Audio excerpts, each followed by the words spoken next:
Psychedelics. Trip to heaven or trip to hell? Coming up on Dirty Work.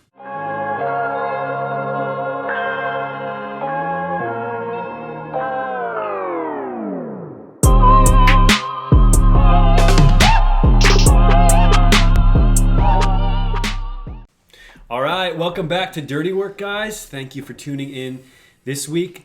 Out of all of the episodes we've done so far, I think this is the one I'm most excited for. Yeah. Also most perplexed after researching. Psychedelics. So all of that to say, we have, I think, almost an exhaustive list of just when you're coming to contact with it. We could do 20 episodes on this, right? And still be scratching the surface, basically. I feel like the more you research, the less you know. You almost come out of like a week of research going, I'm more confused about the topic than I originally started. I felt like I had a firm stance on this like 2 weeks ago. Yeah. Or like just even last week.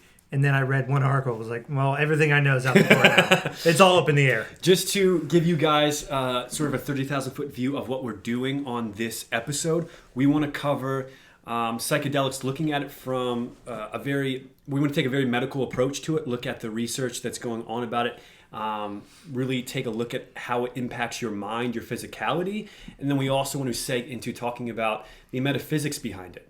The very real possibility of a spiritual reality, a spiritual realm that psychedelics can have you access, and talk about, we want to weigh the pros and cons of that, really, talk about if it's good, if it's bad, or if we don't know. Really. So we are super excited, and without taking up too much more time, I want to seg it over to you, Alex. Yeah. And can you open us with talking about your research, what you found through checking out psychedelics over the past week or so? Yeah. All right. So I think there's a lot of mystery surrounding this topic, and I think we will get into some of that mystery near the second half of this podcast. But for right now, I just wanted to first off explain kind of what psychedelics are. The word psychedelic has been around forever, before the drugs even. The word psych meaning mind, the word delos meaning basically to reveal. And so it's this idea of like a mind expanding drug.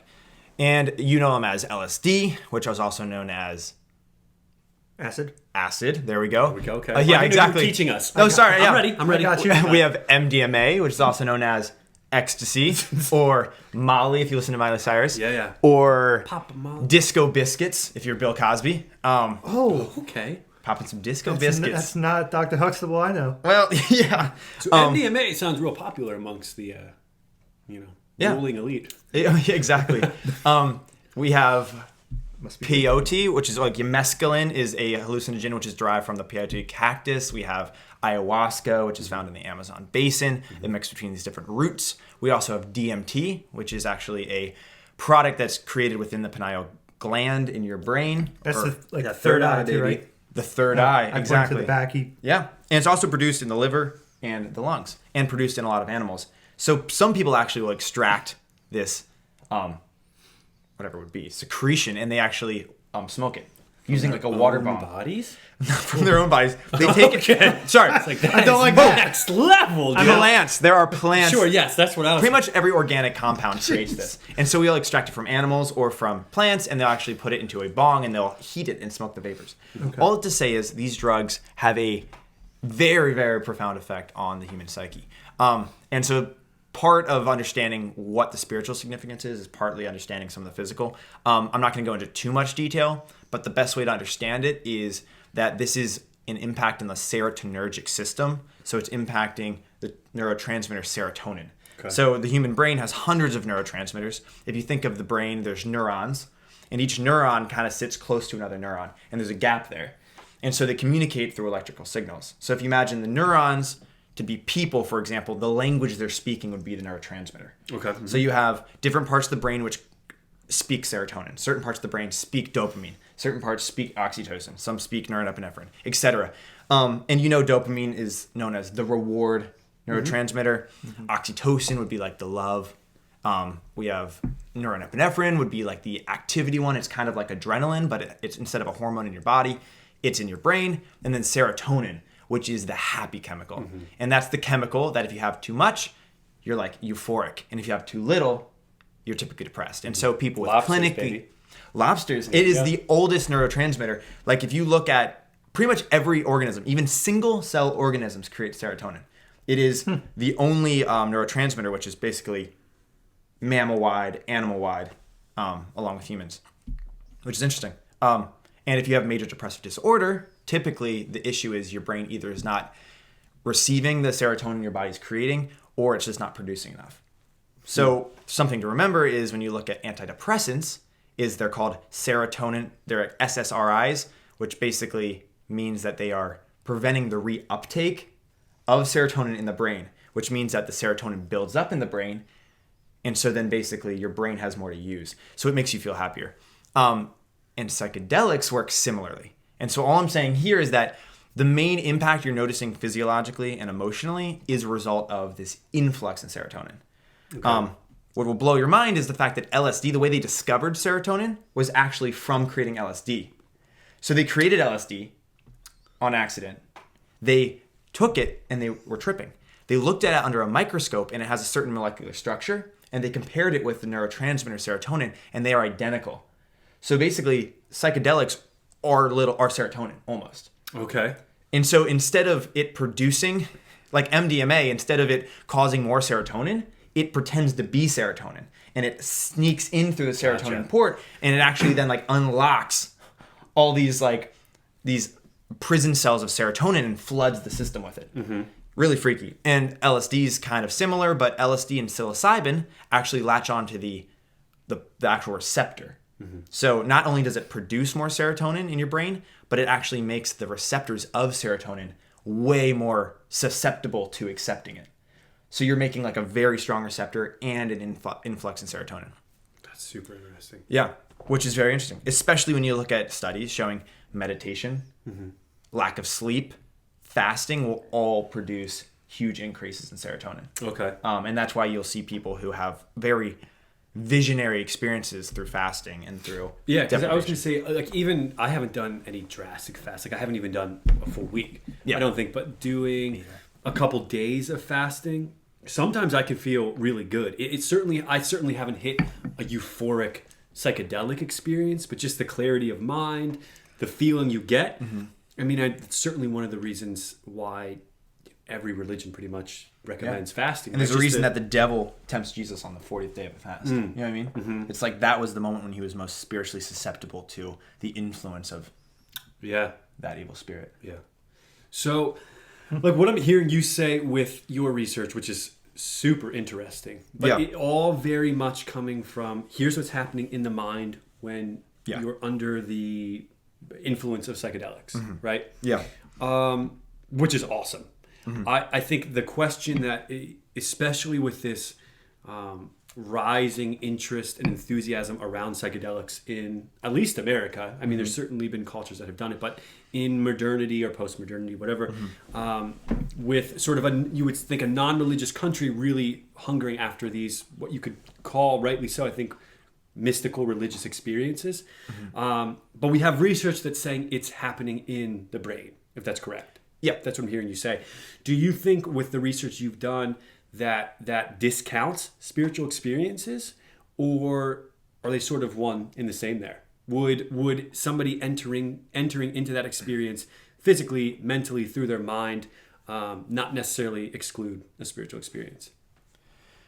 I personally, this is my belief in regards to possibly the spiritual realm in general, and how the metaphysical world, like the spiritual realm and the physical realm interact, is that the best example I use is love in the same way. So if Winona, Danny's soon-to-be wife, on his wedding day, when he has that first kiss, if you were to like look at his brain and study it, there'd be a lot of physical things taking place. Yeah, fear. There'd be exactly. His panic section would just be lighting up. His hippocampus, his memory would just be completely wiped. But all to say is oxytocin, the bonding chemical, would be like skyrocketing. Dopamine, your reward system, going, do this again, would be skyrocketing. Serotonin, your happy chemical, going up. The nerves, or norepinephrine, are going to be skyrocketing. So it's easy to then say, oh, love's a chemical, because you can reduce it to its physical compound. So I think the danger then is to say, love can be measured physically, and therefore love itself is material. Gotcha. And I think for me, the spiritual realm, while it impacts the physical body, quite possibly is still true. It's just simply like maybe an evil spirit in the way it communicates and impacts the mind, causes a physical reaction. So what we're seeing is dopamine Yeah. even though that's just the reaction of a spirit. I get you. I'm really glad you said that because as 3 Christian guys in this group and people who I think are longing after big O Orthodox Christianity, just not necessarily the denomination of Orthodoxy, if you want to call it denomination, the just trying to study more about our history, learn more, be able to give a reasonable answer for our faith, right? Is the sort of prevailing notion in evangelicalism, I think, of sort of Gnostic tendencies of wanting to split those two. And I see no reason why seeing the effects of psychedelics or love, for instance, taking place in our brain, I see no reason why that would exclude a spiritual experience. I think it's more evidence, it's a stronger argument for a creator God who created both things. That the physical is in itself spiritual as well. And while there is a distinction in terms of what we can process or see or interpret correctly, pick up on, they're both meant to be in union with one another. And I think we see that in the incarnation as well, not that we're getting into that, but that physicality and spirituality are, in a sense, always meant to be one, and you really can't separate those two, at least coming from a human perspective. They're really married to each other. It is interesting, and I have no experience with psychedelics, taking on myself. Obviously, we know people that have. I've talked to people that have. We've studied a bunch, but it seems like that is the common experience is that it's not just some happy, like it is euphoric, like you were saying, and there is the serotonin, and there is this almost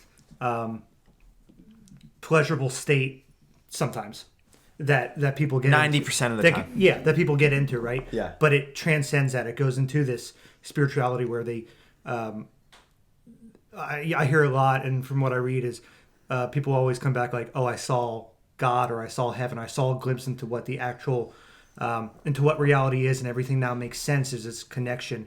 One of the big things I was reading on, and from some people I talked to, is that they have a sense of who they are now, and maybe they've unlocked this like divinity within themselves, and they almost dismantle the ego, which is the false you, the you that you kind of parade to the world. The false self. The false self. It kind of, these experiences that they have through whatever they're taking tends to sometimes lead them to this place where they've been able to strip back all the masks, and they see themselves in a whole new light. They see the world in a new light. Everything makes sense.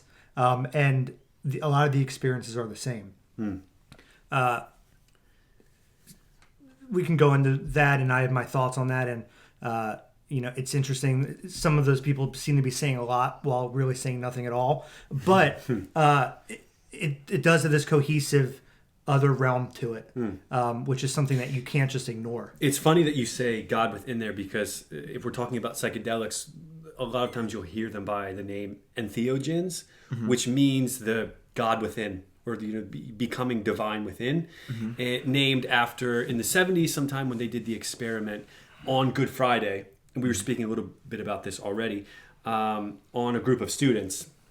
They all claimed they had these euphoric spiritual experiences. I think I'd have to double check. I think they were all overwhelmingly positive for them. I'm not exactly sure what they all entail. It could be very much something like the monism that we've spoken about before, just sort of the feeling of oneness that a lot of people feel they have, the feeling that they are enveloped by being itself. But they named it, after that, they named it entheogens because they experience the divine within.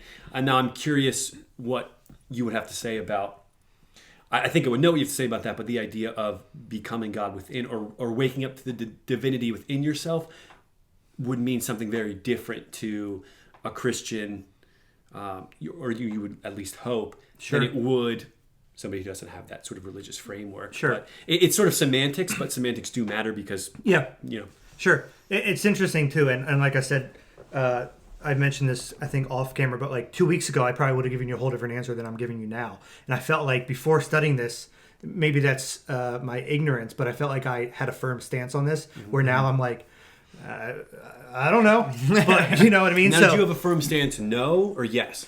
So to psychedelics in general, Yeah. and then to psychedelics as a Christian. So I would approach those subjects very differently.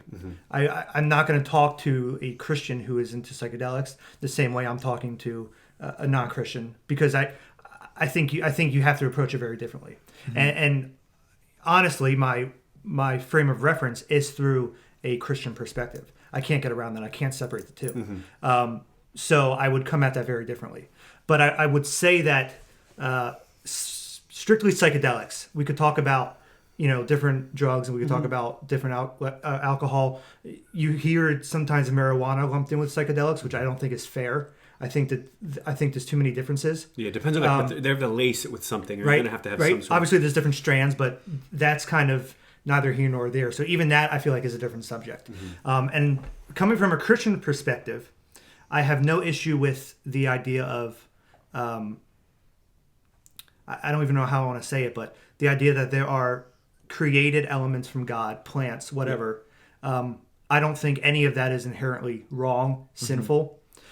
I think from a Christian perspective, someone who is partaking in psychedelics and attempting to bridge dimensions or whatever you would call it, I think you have to be very cautious. And there's a lot of theories and there's a lot of speculation on the history of psychedelics in Christianity, especially when it goes back to even the Garden of Eden, and possibly maybe what the fruit they partook of. There's the theory that we talked about that they were mushrooms.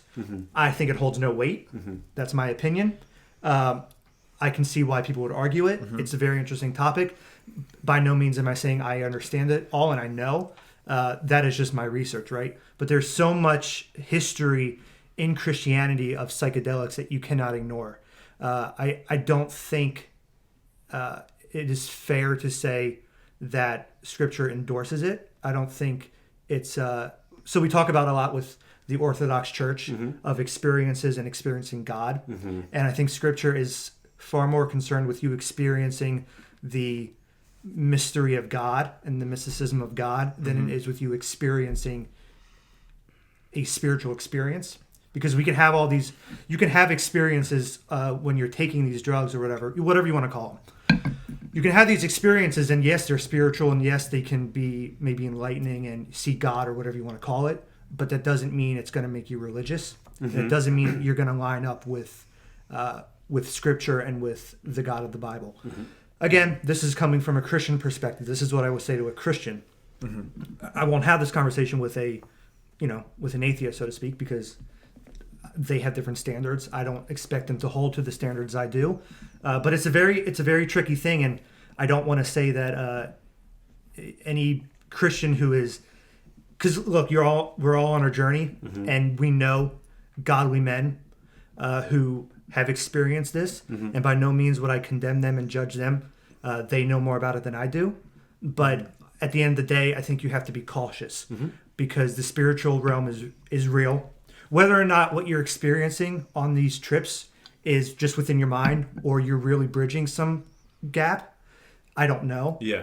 Either way, you have to be very cautious, I feel like, as a Christian. And as three Christian guys, too, I think we, at least myself, when I was doing my research around this, and I had already been listening to some stuff just with the rise of Jordan Peterson and his mentioning and the sort of Jungian psychology around it, that sort of thing. But by no means anywhere like I did the past week, and I still have a lot of research to do. Like we said, it's endless in a sense.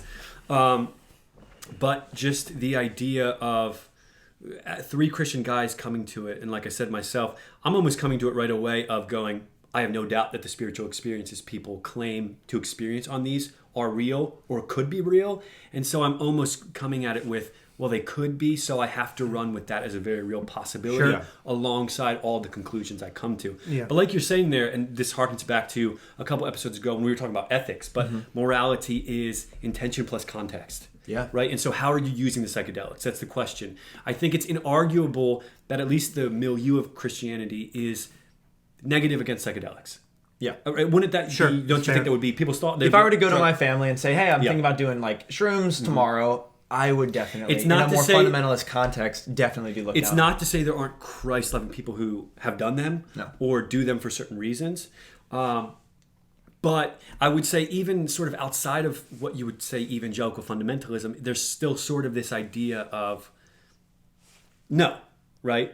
At least that's how it feels for me. I don't know if that's true though. Yeah. And I'm not saying that that is the appropriate way of viewing it. There could be things that just as people we view as no that we should be viewing as yes, or we should be viewing as what's our intention plus what's the context of it. And I think that that's what we're coming to, especially with some of the stuff that you were researching, I think, especially Alex, is how is it helping people medically? What is the research on it helping people medically? I don't know if you have anything to touch on there, but I'd be super interested. Yeah. Oh, that's a good lead-in. Yeah, so there has been... I'm a trained podcaster. I was going to say... It's like you practiced. Yeah, so lots of research has been done in this area, specifically in the 50s, and that's kind of what gave birth to the hippie movement. Sure. And a lot of the drug, sex, and rock and roll. People talk about drug, sex, and rock and roll as if people were doing heroin. The drugs people were doing were psychedelics, and that's why you create this culture of spirituality where everyone had a sign saying Jesus on it, and everyone was spiritual, but like you said, maybe lacked some of the religious context necessary for a true relationship with Are those God. people boomers? Are they the boomers of today? I think they're boomers. I think boomers effed up the world. They really, they did. The divorce rate just like tripled You know? under the boomers. Oh, boomers. Yeah. Sorry, mom and dad. I don't know if mom and dad are boomers. What's after boomer? Millennial? Generation No, Z. it's not boomer. think it was millennial. generation- How long do generations go for you, dude? It's not boomers think in the it's- 50s to me. I think Generation Z. Okay. Or no, X. Okay. I think the current generation's Generation Z. Rabbit trail. So Whatever. all I'm saying is that LSD was originally used. MDMA was originally used as like a psychotic medication for individuals. And it wasn't until basically it had such positive responses within a clinical setting that people began to use it recreationally. And once it got out of control, the government had to step in and say, this is becoming too popular and we need to shut it down. But the clinical evidence has always been there. So more recently, for example, he was mentioning the Mars Chapel experiment, which was done by Timothy Leary, where he took masters in divinity. He took college students at a very well-known like Ivy League school, smart kids who were also Christians getting their degrees in divinity, and it gave them psilocybin, gave some of them placebos and some of them psilocybin during the Good Friday worship service. And what's interesting is afterwards, like you said, those who had the placebo had moderate results, but the people who had actually taken the drug had, like you said, self-reports of just an amazing worship experience, greater connection to God, greater connection to the world, to the people around them, to themselves, better insight into their own sinfulness as well as their own potential for improvement. And one of the craziest stats is that 90% of the individuals who were on shrooms during the service went on to become ministers, and 0% of the placebos went on to be ministers. Really? Dead serious. It was a small sample size of, I'm talking like less than 40 people, but it's weird That's that super interesting, dude. almost every single It should one. at least give you pause. Yeah, and there's actually articles written by some of the students who underwent the experiment who actually write about their experience and how it impacted their ministry. But all to say, Johns Hopkins is a very well-known medical university, and they recently have done many tests. And I'll just tell you a few of the things that came out of these tests. First off, they took people with clinically diagnosed general anxiety disorder or major depressive disorder, and through one dose, one mystical experience on psilocybin, they had statistically significant decreases in depression and anxiety 6 months later from one dose. So antidepressant, you need to be on weekly, at least, just to fulfill, to make yourself feel okay. This was one dose, and 6 months later, they still had a statistically decrease in depression and anxiety. Also, you see 80% reported a increase in satisfaction for life, an increase in meaning and well-being. You saw 67% of people said that this psilocybin trip was one of the top 5 experiences in their life. And 70% said it was one of the top spiritual experiences in their life. I think this is the same statistic for people who see Hillsong, like a youth retreat, Oh, 100%. They're like, this is just, I'm becoming a minister. I actually think it's different. I think people who see Hillsong at the youth retreat end up becoming atheists. Probably we should check that out. Yeah. It's just incredible. It's incredible. That's insane. The stats are insane. Like, I'm talking the birth of your first child, your marriage, and your psilocybin trip. Which, I mean, is when I'm hearing that in light of the opioid crisis, in America today. Yeah. I mean, if you're talking about antidepressants, I mean, I don't know the statistic of people getting hooked on antidepressants, but it's got to be high. Right? Yeah. Or at least... Especially the more, like you said, the antidepressants that are more sedatives, Sure.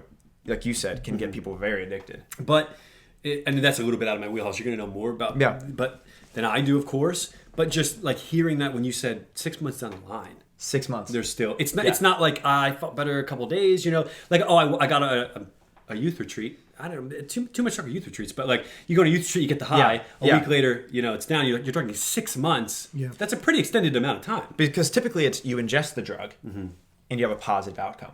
In the situation of these experiences, it's actually you ingest a drug, you have a mystical experience, and then you have the positive outcome. Okay. And what's crazy is the people who had the drug but did not have a mystical experience did not have the positive outcome. Yeah. So what's weird is the drug itself isn't causing it's the mystical decrease in depression. experience. It's the experience they have on the drug. And that's why it can last 6 months, is because it's the experience and the information you learned while tripping on the drug which causes the impact. A few other ones, for example, is death anxiety. They had people who had terminally ill cancer, and they actually gave hallucinogens to people who had terminal I've heard cancer, that, but... and it decreased death anxiety. And another one is smoking cessation. So they gave them to people who were chronic smokers, and 80% after one dose quit. 6 months later had still not had a single cigarette. And 80% of that population after 1 year had not smoked a single cigarette. And to put it in some context, the current number one drug choice for smoking cessation is bupropion, and that has a 20% success rate. And this has an 80%. It's hard when you're saying that to not go, well, this is overwhelmingly positive. Yeah. But I'm thinking back then to intention plus context of, is there a difference then between, okay, clinical studies, or we're doing this with the effect of really helping you break an addiction, really helping your depression. I mean, really trying to aim at something that there is ingesting the drug, the mystical experience, and the outcome of it helped me with something I was struggling with before.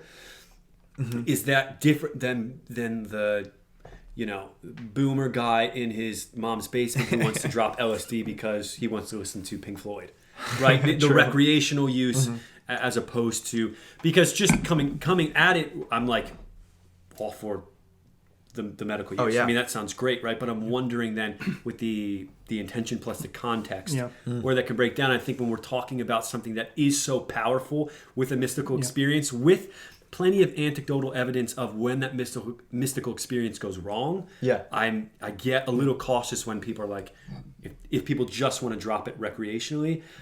But I know that people who aren't even Christian would caution against that. Oh yeah, they would say, don't, you know. I mean, even the teams that do these studies say you need to get the set right, you need to get the setting right, and you need to have someone like who knows what they're doing administer. And Peterson always quotes, has that Jungian quote, which is "Be careful of unearned wisdom," which is the idea of be careful what you're getting yourself into.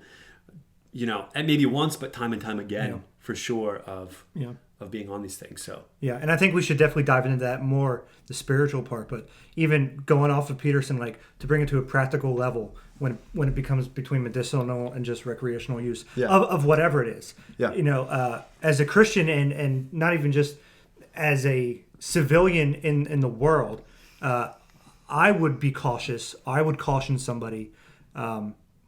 And I think I would agree with you. Medicinal, if it's helping you, let's go for it, right? In the right setting, under the right guidance. If it's helping, let's do it, right? Yeah. But if it's hindering you being able to contribute to society and to help other people, and as Jordan Peterson would say, the meaning of life is to find the largest burden you can bear and bear it. Mm-hmm. If it's preventing you from bearing your own burdens and other people's burdens, and you're just becoming that guy that goes on trips or just chills out, well then I would say, even if there's no harming effect to it that you can see, I would say maybe this isn't something you should be doing, just for the fact that you are not carrying your weight and you are not benefiting anybody around you. I feel like you're saying they're possibly taking the easy way out.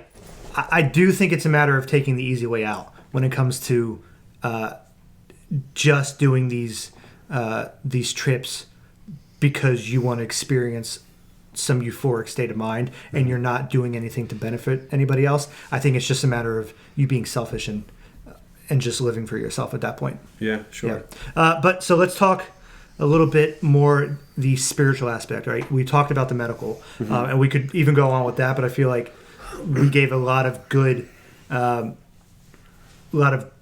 arguments for why it could be beneficial. Yeah, we're making this sound a little too positive, right? You know what I mean? I gotta come possibly. in. I gotta nail this down a little bit. So, Got to bring in some controversy. so spiritual aspects. Yeah. I know that we've been studying a lot, but I know that you have some awesome things that you were kind of researching and finding. Why don't you speak a little bit on that? Yeah, well, I mean, first, we have been in contact with multiple people who've had experiences with it, and hearing their stories, there was certainly no shortage of dedicated Christ followers, from what we know, who've had what they claim are demonic experiences on it. So I'm very interested in diving into that more. Yeah. But I think taking a look at it from the spiritual perspective, which I think I speak for all of us, we believe it's a real possibility. It's really interesting, and this goes back to a little bit what we were saying, this sort of negative view in Christianity, and I'd even say Judaism for that matter, of psychedelics, of drugs in general, but we're talking about psychedelics here. So everybody who's read the Bible is pretty familiar with parts that you'll read, and it might say drugs, or sometimes it'll say sorcery or witchcraft or something. Yeah. We need to break that down a little bit more to learn about it. And then there's a pretty interesting backstory, I think, that maybe a lot of people don't know, that'll be cool to talk about. So when you're reading in Galatians 5, for instance, or Revelation 18, and there's multiple other places in Scripture, and it says, sorcery is forbidden, or sometimes it'll say drugs are forbidden, or witchcraft. That word is pharmakia. So pharmakia in the Greek will refer to a number of things, but you'll see it come up. One is the use or administering of drugs, typically those drugs with the intention of having a spiritual experience. The controversy, I think, is pharmakia, that use of administering drugs, a prohibition on the experience of the divine because you are using it for the wrong God, for the wrong entity, or is it prohibited in general? Sort of wrong place, wrong time, it's not for you, or it's not for you yet. Okay, so that's one definition. The other one will come up, poison, potions, that sort of thing. It'll also, like I said, sorcery, magic arts. Again, what's included in there is the sort of mixing of potions or the ingesting of drugs for the direct intention of having this mystical experience. Okay, so very interesting. In Revelation, for instance, the pharmakia is listed in the group of people who will not inherit the kingdom of heaven. And it says, and pharmakia is also used with Babylon the Great deceives the world with her pharmakia. That's how it's using it. Where is this coming from, though? Does the view go back even farther? That's what I was wondering. And so there's super interesting. If you're diving into the research, something you'll actually come up with pretty quickly if you're digging in the right weird, fringe, strange places. In the right YouTube, scroll, you might say. There you go. Is the Book of Enoch. So I don't know if you guys have heard of the Book of Enoch. I know we've talked a little bit about it before, but real quick, if I say Book of Enoch, what do you guys think? Nephilim. Nephilim is a big one. There we go. The Orthodox Church is big in the Book of Enoch, and it's not canon especially in the Protestant realm. I think it's only canon in the Ethiopian Orthodox Church. But the Book of Jude quotes Enoch. In 2 Peter, they believe In 2 Peter, as well. yes. So So there's definitely grounds for that found in the scriptures that we have today. Yeah. There are mentions of Enoch, and so it's a book that we cannot, as Christians, disregard. So, because I was always really curious with Christianity, or let's say Judaism, for instance. Yeah. And I'm painting with a large brush here, but for the sake of this conversation, why some religions or tribal spiritual systems won't just allow the use of psychedelics or drugs, but are really all for it. Some are almost based off of It's it, right? necessary. Necessary. Like the witch doctors and the spiritual Exactly. shamans are the ones who, they are masters It's of like medicine. baked into the religious system. No pun intended. Yeah, right. It's smoked in. It's smoked in, baby. You're drinking it. Whereas in Christianity or Judaism, there seems to be an aversion, from what I can find, in just the consciousness of the people in the religion, and in terms of the texts about it. You definitely, I think it's really hard to find anything that's super pro it, right? Even if you want to make the case that there's nothing directly against it, okay? So I'm like, where is this coming from? In the Book of Enoch, general, just broad overview of the Book of Enoch here, the angels descend to cohabitate with women. Basically, they see human women and they're like, one, these people are beautiful. Two, let's make a people of our own and go against Yahweh, the Most High. And they descend on Mount Hermon, and then they are called the Watchers. Daniel, the book of Daniel, calls them the Watchers. Jude mentions them. 2 Peter mentions them. I think it's Jude who says the angels who left their first abode and they went after strange They flesh. left their heavenly domain. Heavenly and domain. sought a new one. Okay, so I want to read you a passage from Enoch that describes, it's talking about when the angels descend, and where in the idea of at least Second Temple Judaism, this idea of possibly why psychedelics are prohibited, where it comes from. Okay, so this is Enoch 8. And there arose much godlessness, and they committed fornication, that is, the angels, the Watchers, did with the human women. And they have led astray and became corrupt in all their ways. Semjaza, the leader, taught enchantments and root cuttings. Okay, so when you're diving into that more, from that passage, and as the book progresses, you get this idea that Semjaza, the leader of these fallen angels, taught humankind how to have spiritual experiences through the cutting of roots, the mixing of potions, possibly the ingesting of drugs. And then from there, you have some people who could logically conclude, let's say, the use of magic mushrooms, psychedelics, that sort of thing.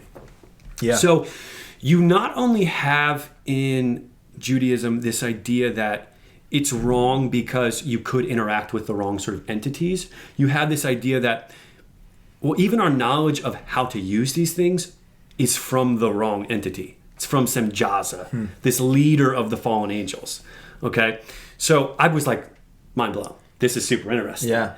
So one thing that's very interesting is, when you look at the Amazon, where ayahuasca, they have the shamans, and basically ayahuasca is this mixing between this root and different plants, and they mix it at like a very particular, it has to be heated to a certain level. Yeah, how would It they has to be figure that out? And literally, if you ask them, they will tell you the plants told us how to do it. I have heard that. Yeah. Yeah. Which is, what's weird is, like you said, there's no way people would have come across this unless there was a hidden knowledge that was explained to them. And the shamans are very happy to say, the nature told us how to do it. We as Westerners have an issue with that concept, but you almost wonder, like you said, I mean, is it possible that was a demonic influence of some sort, or at least an angel who was disobedient? Yeah, an entity's telling you to do it. You are interpreting it as nature, but this thing, you know? And So, I mean, that is super interesting. So from there, then you get this developing idea of pharmakia, this idea in the pagan nations, the nations that aren't Israel. You have a lot of their religion and spirituality, like we were talking about before, bound up in pharmakia, in the use of spells and potions to communicate with a God who is not Yahweh. So it can be tough, I think, to differentiate, is this carte blanche, don't use pharmakia, or is it because they're utilizing it and using it for the wrong God? Or is it because you can't control what God you experience when you're under the influence of this substance? True. Okay? You're opening yourself up to positive and negative spirits. Yeah. And if you aren't in a mature enough spiritual state, and if you don't have the Holy Spirit to protect you, it's like you're open to some of the worst the world has to offer. Oh, yeah, for sure. Yeah. So I'm thinking, why would Semjaza, why would this leader of the fallen angels even care or want to tell humans how to get under the influence of psychedelics, of plants, of root cutting, of potions, right? So I'm curious to see what you guys have to say about this.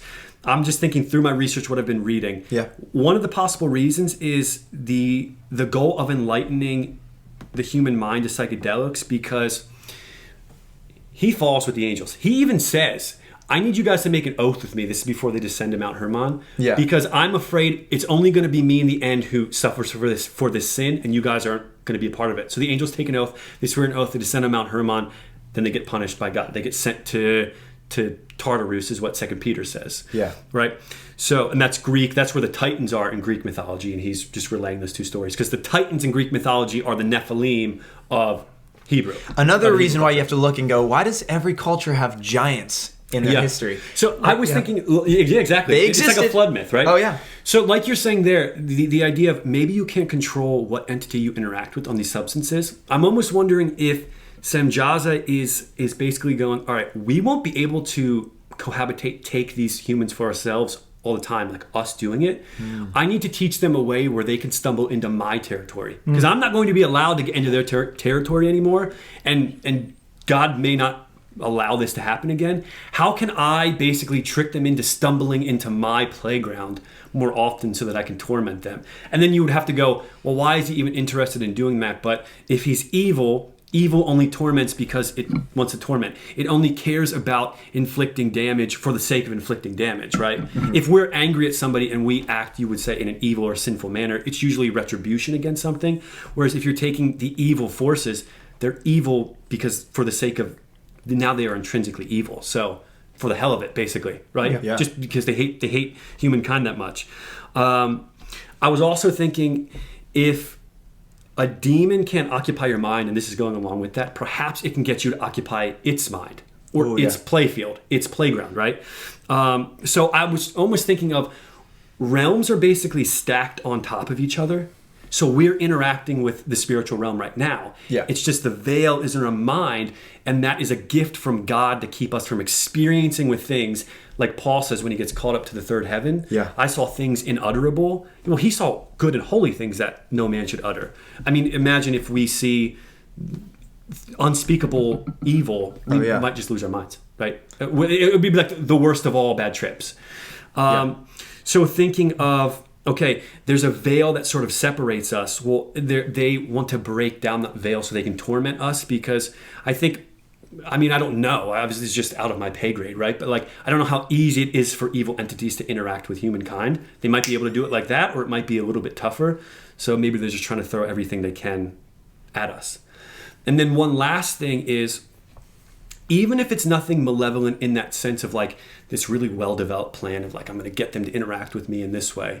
Yeah. It's almost, okay, Satan, evil, wants us to, and you were saying this just before in this podcast right here, well, Satan and evil wants us to interact with the experience itself. It wants us to fall in love with the experience of experience, whereas Christianity wants you to fall in love with the experience of God. Mm-hmm. And they're very different, because an experience of God could look like fasting, could look like prayer, and you might not even be necessarily feeling any of those things. I mean, there's great holy monks who have spent their whole life in a life of asceticism, and they're not getting euphoric stages all the time. Maybe they do down the line, but their experience of God is not so emotion-based. Yeah. That's the correct terminology. Whereas these evil entities, they want you to fall in love with experience, because they don't even necessarily care if you're deceived so much into following something directly Luciferian, so to speak.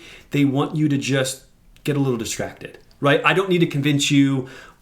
Satan doesn't need to get you to worship him. He just needs to get you to not really worship God, right? I think we've probably all heard that or something. Yeah. And so there's just this idea of, how can I play with them? How can I throw spiritual experiences at them that are essentially using a lot of words but saying nothing, like you were saying? Mm-hmm. But this idea of having a lot of stuff going on, a lot of beneficial properties, but it's void of all depth. So that's something. I left that. You just went I'm so kind of long, silent, dude. I'm sort of at a loss for words with that. You brought up 18 points simultaneously, and I'm not sure which one to hit first. I think we can hit one point here. Okay. Which I think is super interesting. So, speaking a little bit about maybe getting us to stumble into a realm that isn't our realm. Okay. If you think about the Garden of Eden, and like you were mentioning, Will, with people saying the fruit that they shouldn't have eaten was a mushroom or something like that, right? Let's not even say that, for instance. Let's just say it's possible Adam and Eve were meant to experience the knowledge of good and evil, but they experienced it too soon. If you think of Adam and Eve, and the Orthodox Church will speak of them like this sometimes, as essentially infants in the Garden of Eden who were supposed to grow infinitely into the knowledge of God, they sort of, like you said before, Alex, drove before they got their license. Yeah. They did it too soon. They did it in an incorrect manner. God wanted them to have that knowledge, to grow into divinity, to grow in closer union with him, but they went about it in an incorrect manner. Yeah. It was like he dangled the keys, their dad's keys, in front of him and said, hey, if you take these keys, you can drive like your dad does. Yeah, exactly. And he gave them the keys, and they drove, and they ran it right into the ground. So they experience all this stuff then. They Yeah. realize they're naked, right? They're self-conscious. They see this world around them in a way they didn't before, and they're banished from the garden. Why are they banished from the garden? Well, he says, if they eat from the tree of life, then they'll become like us. They'll live infinitely in this state. But I think it's interesting to think about it then. When God banishes them from the Garden of Eden. He sets up an angel with a flaming sword that goes back and forth to prevent them from getting back into the garden. Before they ate from that tree of the knowledge of good and evil, they were communing with the divine council. The Nakash is in the garden, what we call the serpent, but it's also used elsewhere in the Old Testament to mean shining one, sort of a divine being. It's possible Adam and Eve were communing with the divine council of gods. Yeah. Like people long to have these mystical experiences under psychedelics, and that was fine. They could handle it. They had a correct posture of their spirit about that. They could handle these things. But once their spirit was essentially downgraded and sin latched onto them like a sickness, they couldn't be there anymore because they couldn't handle it. And I think it's almost the same way with us. We can think about that angel with the flaming sword as the veil in our minds that prevent us from seeing that spiritual realm because we couldn't handle it. And what psychedelics do is sort of get you behind enemy lines. They sneak you behind that angel with the flaming sword. And you're walking, but you're a plaything in the divine's world. And good or bad, we don't know how to handle that. And that's certainly a possibility. What psychedelics do is sort of remove that veil where you can see sort of this different realm, like I said, that's stacked on top of one another. And that's always there. And it's not necessarily maybe a bad thing for you to be there, but it's a bad thing for you to be there now in this state when we haven't attained theosis, when we haven't grown into full maturity in Christ the way we're supposed to be, where we can handle these things coming at us. Yeah.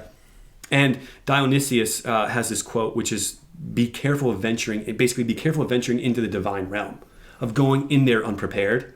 And I think that really holds true with some psychedelics and a lot of the anecdotal evidence you hear where people encounter these entities, good or bad, and they get this feeling of, I'm not supposed to be here.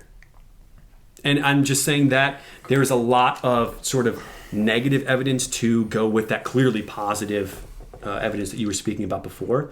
But it's super interesting. And just the idea that, damn man, Judaism says that a fallen angel came and taught you how to use. It sounds so ridiculous to the modern ear, but in some sense, like you said, how did you guys find out how to do this so specifically? Well, the plans told you? I mean, that's not any more ridiculous than, some Jaza telling you.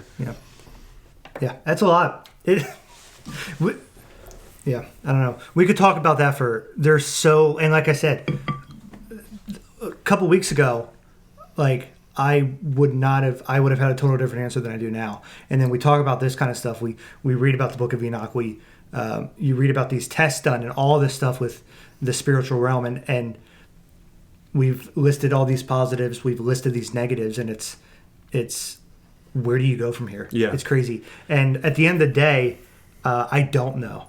But I would caution anybody who I wouldn't use the word caution. I would encourage anybody who is a Christian, not that, you can't go on this journey for yourself and, not that you shouldn't test what you believe in. I'm not even saying that you shouldn't do these things, right? But I'm saying the God of the Bible that I worship and believe in, to me, offers you something that is way better than any of these drugs, these trips that you can go on.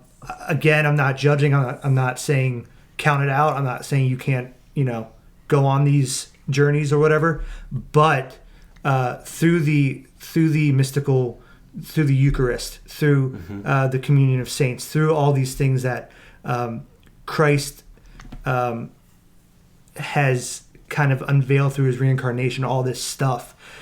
There's something about experiencing this euphoric new realm through the way of Jesus Christ, as opposed to maybe taking the easy way out. And it's just something to think about too. Yeah. It's not writing anything off, but it's something that I think needs to be wrestled with before you make a hard decision on what you're going to do.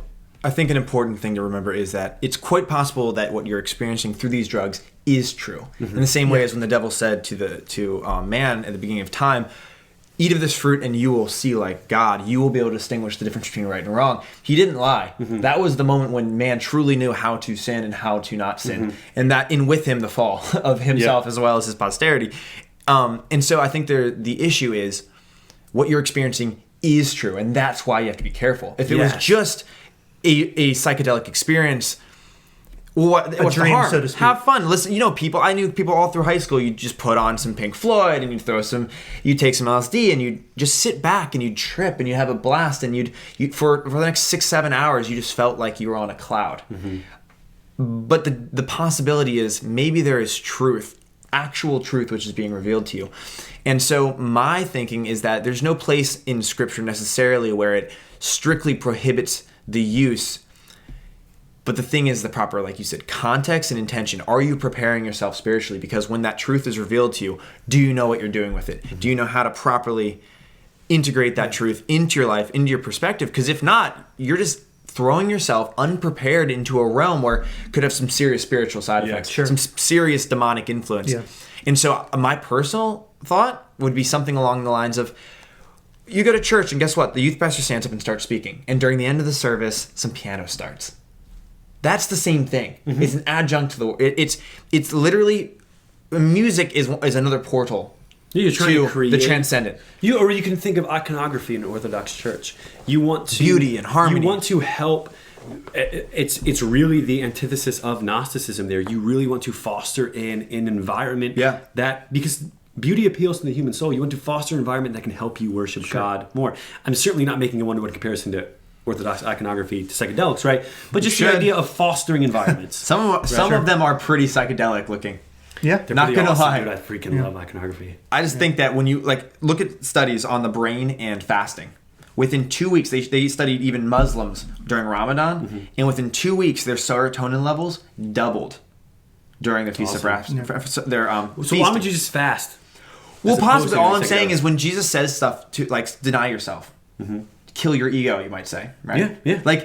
Put your ego to death. Put yourself in a state where the spirit is at hand, right? It's through self-deprecation. And when you see the ascetics who would go long times without food, dancing, and these different, I don't know, I'm just wondering if there is a benefit to this, almost like an adjunct to proper spirituality, where when you put yourself in the right state, and your goal is not to worship the universe or worship the experience of the psychedelic, but you're using it as a portal, a way, maybe in the same way as you'll raise your hands in worship to God, in a way of aligning your body and spirit. In the same way, you're using this drug as a way of communing better with your Creator.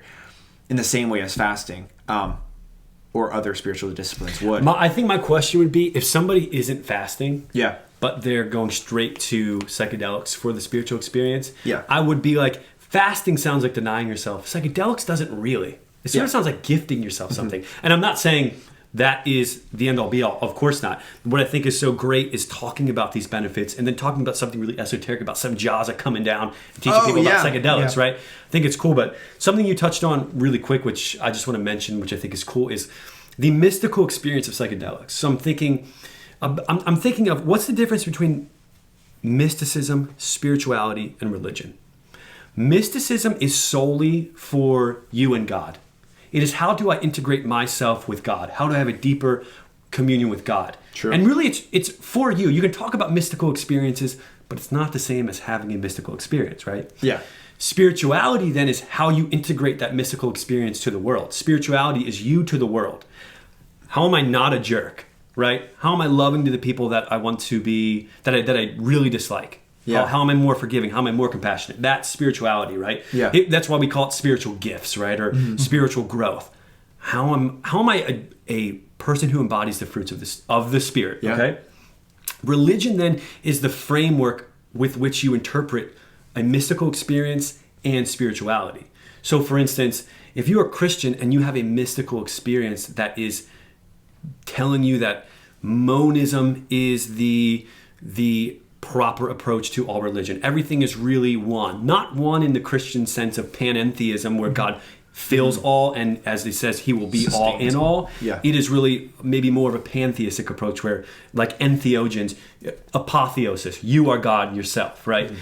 If you have that mystical experience and you don't have the Christian framework of religion, you would interpret that experience as either, it's just in my mind, it's fine, whatever, but it's how I feel, it was great, or I've been revealed this truth. As a Christian, I think what you have to do is, if you have those mystical experiences on psychedelics and they are counter to what the gospel is, you do logically, from your faith system, have to take into account what Paul says when, if an angel comes and preaches to you another gospel, and I think he means that literally. Yeah. Think about that. If an entity that you experience on psilocybin preaches to you another gospel, anathema, which means God damn him, is what that's anathema.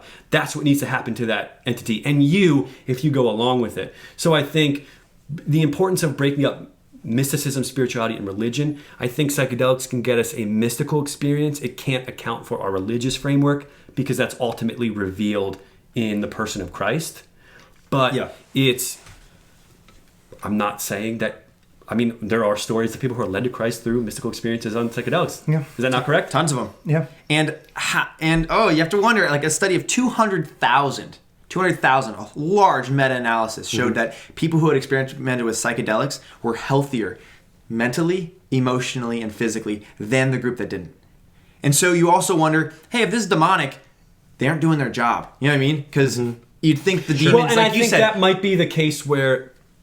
That's the argument, right? What do you do then with the cases where the people aren't healthier and they've had the really bad experiences? And then what do you do with... Because those are real. Because depression might with, be demonic, and yet psilocybin might cure it. Or addiction might be demonic, yet psilocybin cures it. So for every bad trip, which is about 10% of trips, which you still learn from, there's nine of them are good. We do want to talk. Hopefully, we're going to have an interview with a person. We won't disclose his name yet or whatever. Why not? Who had a bad and a good trip and said that he didn't really learn anything from them that are going to build his character. So I think it's possible it's case by case, person by person.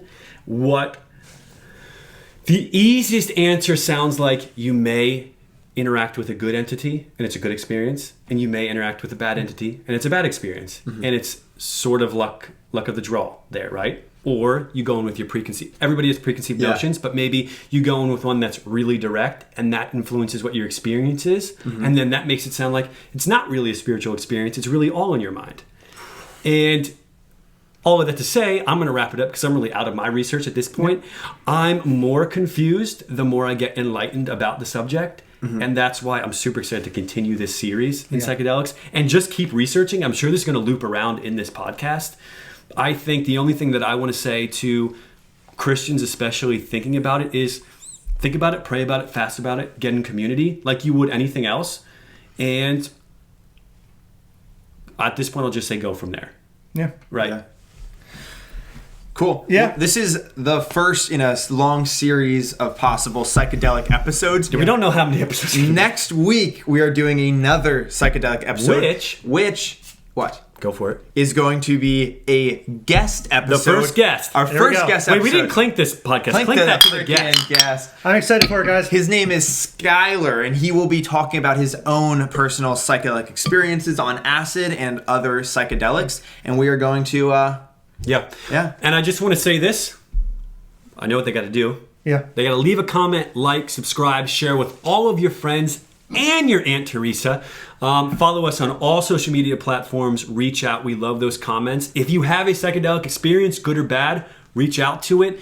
And all in all, we hope that either way that you land on this subject right now, we're not judging you. We're trying to figure it out for ourselves. And we just want to hear from you. I'm actually probably going to try and microdose in the next couple weeks. Patreon supporters, the first person to donate $500, a one-time donation, I'm saying it now, and it's on video and audio, a one-time donation of $500, Alex Darris will... I don't know if he's going to do it on camera. If you'll watch him do it, I will do shrooms on camera, and they are going to guide me through the experience. A large portion that hopefully will make it look like our faces are melting. Yeah. $500. This fiery mic stand. Yeah, and that's all I'm saying. Yeah. So, right. yeah, and we'll be his guides.